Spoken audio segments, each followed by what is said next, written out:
शिव के अनमोल वचन जिससे धन की कमी नहीं होगी। कहानी का आरंभ। क्या आप जानते हैं कि धन की कमी केवल पैसों की ही नहीं, बल्कि जीवन के अन्य महत्वपूर्ण पहलुओं की भी हो सकती है। क्या आपको कभी ऐसा महसूस हुआ है कि आपके पास सब कुछ है, फिर भी आप खुश नहीं हो? धन, सुख, समृद्धि, क्या ये सचमुच सिर्फ भौतिक चीज़ों में है? या फिर क्या ये कुछ और हैं जिसे हम समझने से चूक जाते हैं? ये सवाल एक रहस्यमयी कथा की शुरुआत है जो आपको शिव के अनमोल वचनों से परिचित कराएगी। वचन जो केवल शब्द नहीं बल्कि एक जीवन जीने की कला हैं। ये वचन उस महान देवता शिव के हैं जिनकी महिमा सर्वत्र फैली हुई है। इस कथा में हम जानेंगे कि कैसे शिव के इन वचनों से न केवल धन की कमी दूर हो सकती है, बल्कि जीवन में एक नई दिशा मिल सकती है। कथा की शुरुआत। बहुत समय पहले की बात है। एक छोटे से गांव में एक युवा ब्राह्मण का नाम रमेश था। वह बहुत मेहनती और ईमानदार था, लेकिन इसके बावजूद वह जीवन में कभी भी समृद्धि को महसूस नहीं कर पाता था। उसका जीवन संघर्षों और अभावों में डूबा था। उसने यथासंभव मेहनत की, लेकिन फिर भी उसे धन की कोई कमी नहीं मिलती थी। गांव में अक्सर वह सोचता, मैंने हर प्रयास किया, लेकिन फिर भी संपत्ति की कमी क्यों है। एक दिन वह जंगल की ओर जाने का निश्चय करता है, क्योंकि वह जानता था कि वहां एक प्राचीन शिव मंदिर है जहां शिव जी की अद्भुत शक्तियां निवास करती हैं। वह मंदिर में जाकर घंटों शिव जी की पूजा करता और अपनी समस्याओं का समाधान पूछता है। तभी अचानक मंदिर में घना अंधेरा छा जाता है और उसकी आंखों के सामने एक आभासी चमकने लगती है।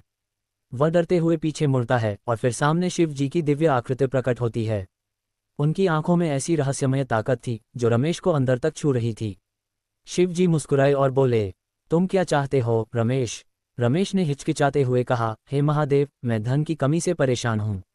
मैंने कड़ी मेहनत की, फिर भी मेरे पास पर्याप्त संपत्ति नहीं है। कृपया मुझे इस समस्या का हल बताएं।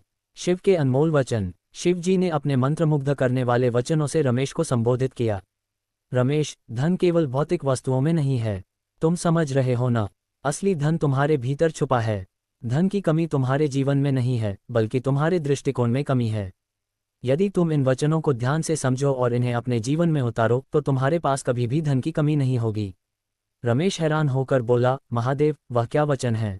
शिव जी ने कहा, 1. सच्ची मेहनत और निष्ठा। हर कार्य को पूरी निष्ठा से करो। अपनी मेहनत से कोई भी कार्य छोटा या बड़ा नहीं होता। जितनी सच्चाई से तुम काम करोगे, उतना ही तुम्हारा आशीर्वाद बढ़ेगा। 2. दूसरों की मदद करना। तुम्हारे पास जितना भी धन है, उसे सिर्फ अपने लिए मत रखो। दूसरों की मदद करो, चाहे वह पैसा हो या समय। जब तुम दूसरों को खुशी देते हो, तब तुम्हारा धन और समृद्धि बढ़ती है।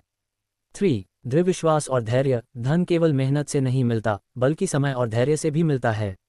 जब तुम किसी कार्य में विश्वास रखते हो और लगातार प्रयास करते हो, तो सफलता तुम्हारे कदमों में आती है। 4. अहंकार से बचना। जो व्यक्ति अहंकार में डूबा रहता है, वह कभी सच्चे धन से संपन्न नहीं हो सकता। धन की सबसे बड़ी पहचान यह है कि तुम्हारी आत्मा शांत और संतुष्ट रहे। 5. ईश्वर की भक्ति। तुम जितना भगवान से जुड़ोगे, उतना ही तुम्हारे जीवन में शांति और समृद्धि आएगी। जब तुम शिव जी की पूजा करते हो, तो ये तुम्हारे जीवन के हर पहलू को समृद्ध बना देती है। रमेश की चेतना जागती है। रमेश ने शिव जी के वचनों को ध्यान से सुना और महसूस किया कि असली धन केवल बाहरी दुनिया में नहीं, बल्कि आत्मिक सुख में है। उसने अपनी मेहनत को और ज़्यादा निष्ठा और ईमानदारी से करना शुरू किया। समय के साथ उसने देखा कि उसकी आर्थिक स्थिति धीरे धीरे सुधरने लगी। लेकिन सबसे महत्वपूर्ण बात यह थी कि उसकी मानसिक शांति बढ़ी और उसे अपने जीवन में संतोष मिलने लगा। एक दिन उसने देखा कि गांव में जो भी उसकी मदद मांगने आता, वह उसे कुछ न कुछ सहायता देता था। फिर भी उसके पास हमेशा पर्याप्त धन था और उसकी समृद्धि में कोई कमी नहीं आई।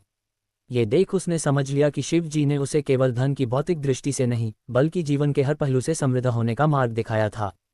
शिव के वचनों की महिमा। रमेश की कहानी केवल धन के बारे में नहीं है, बल्कि यह उस मानसिक और आत्मिक समृद्धि के बारे में है जो हम भगवान की भक्ति, ईमानदारी और दूसरों की मदद करने से प्राप्त कर सकते हैं। शिव जी के वचन न केवल हमारे बाहरी जीवन को बदलते हैं, बल्कि हमारे अंदर के अहंकार, लालच और निराशा को भी खत्म करते हैं। ध्यान रखने योग्य बातें। शिव जी के वचनों से ये भी पता चलता है कि धन केवल एक मानसिक अवस्था है। अगर हम सही मानसिकता और दृष्टिकोण के साथ जीते हैं, तो हमारे पास कभी भी धन की कमी नहीं होगी। ये केवल हमारी सोच पर निर्भर करता है कि हम क्या मानते हैं और क्या चाहते हैं। आज से ही यह वचन अपनाएं, अपने जीवन में बदलाव लाइए और देखें कि कैसे धन और समृद्धि आपके पास स्वयं आकर ठहर जाएगी।